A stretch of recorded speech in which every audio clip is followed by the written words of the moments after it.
Hi everyone, here are my note cards that I'll be using today. So GMOs, we've all heard of them. They're kind of embedded into our daily lives, from the clothes that we wear to the food that we eat and everything in between. I have studied a lot about GMOs in my microbiology class this semester, and I was left with one question.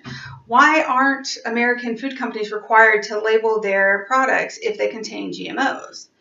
So today I'm going to talk to you about what a GMO is, and I'm going to give you some positive, benefits of GMOs, and I'm also going to tell you why I think that all products using GMOs should be labeled as such. So let's start by talking about what is a GMO. A GMO is a genetically modified organism, and it's any organism that has had its DNA altered in some way through genetic engineering. Most of the time, this DNA comes from other organisms and they kind of mix them. So they can use, positive traits that they like from one organism and inject them into another organism to hope that it will carry on that trait, like an apple that doesn't bruise or brown, or cotton that can resist insects so that they can get a bigger crop. An interesting example that I thought was pretty neat was this GMO goat. So at the University of Wyoming, they decided to take the DNA from a orb spider and inject it into the embryo of a goat. And what do you know, the goat would produce this silk fiber from the spider in its milk.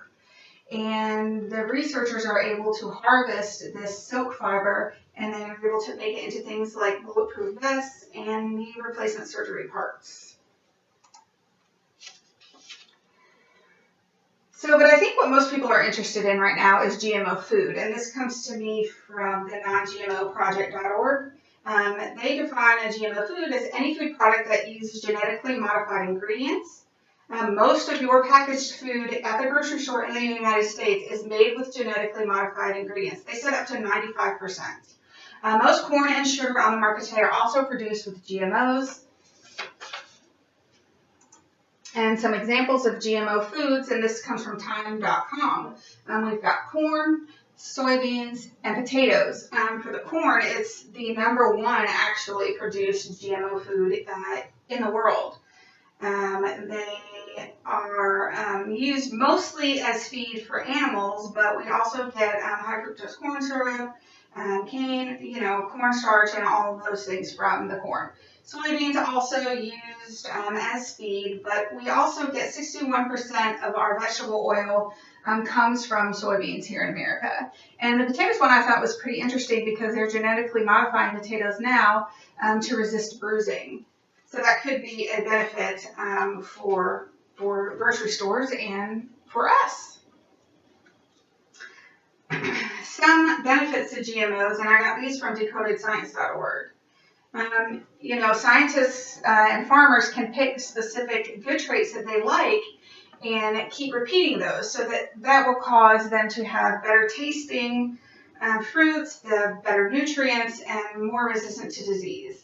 They can also grow more food on less land, and that helps us to preserve our resources. And these also crops will conserve water, soil, and energy, again helping us reduce our resources. But I found it also interesting that they reduce energy, so that can help us reduce our reliance on fossil fuels, but that's another topic.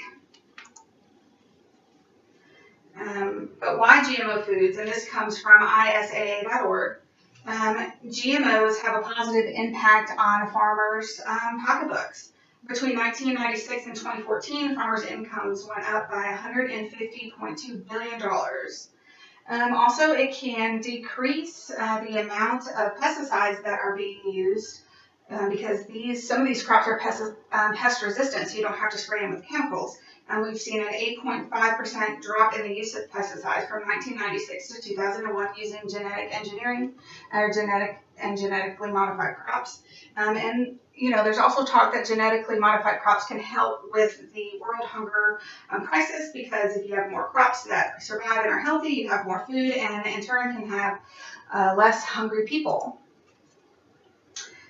So what about GMOs and labeling? I got this from the NoGMOproject.org. So 64 countries in the world require labeling on any products that contain GMOs, but the U.S. is not one of them.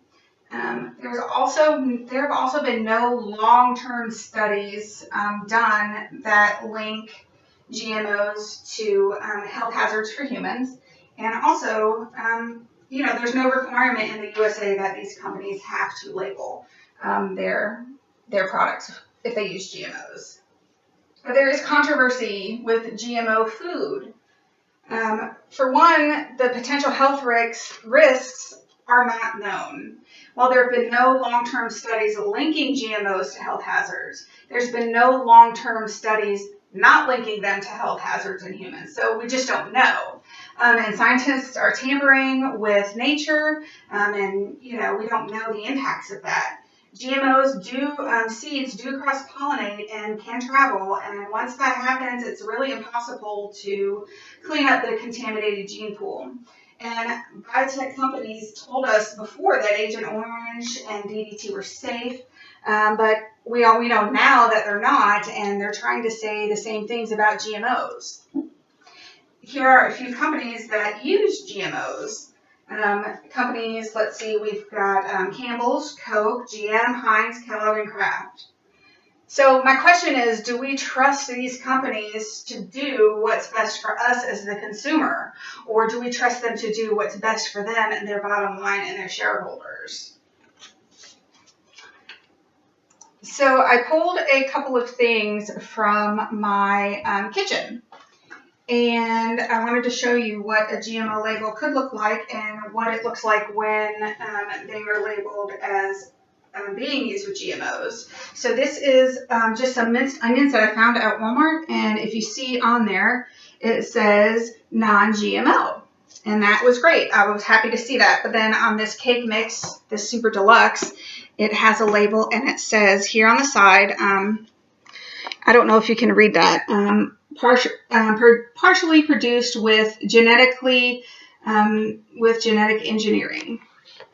And then there's this spice that I have from Walmart that doesn't have anything on it that says, genetically modified. So, to wrap this up, if 67 countries are labeling for GMOs, why aren't we as Americans? I'm not here to tell you whether GMOs are good for you or bad for you or going to hurt you or anything like that. I understand that no studies have been done to link GMOs to disease in humans. However, no long-term studies have been done to disprove that there's any harm to humans' health. As an American, I feel like it's my right to be informed to choose what products I put into my body and what products that I feed my family. Since food companies aren't required to label, how can we make that choice for ourselves? That is why food companies, in my opinion, should be required to label all of their products containing GMOs. Thank you.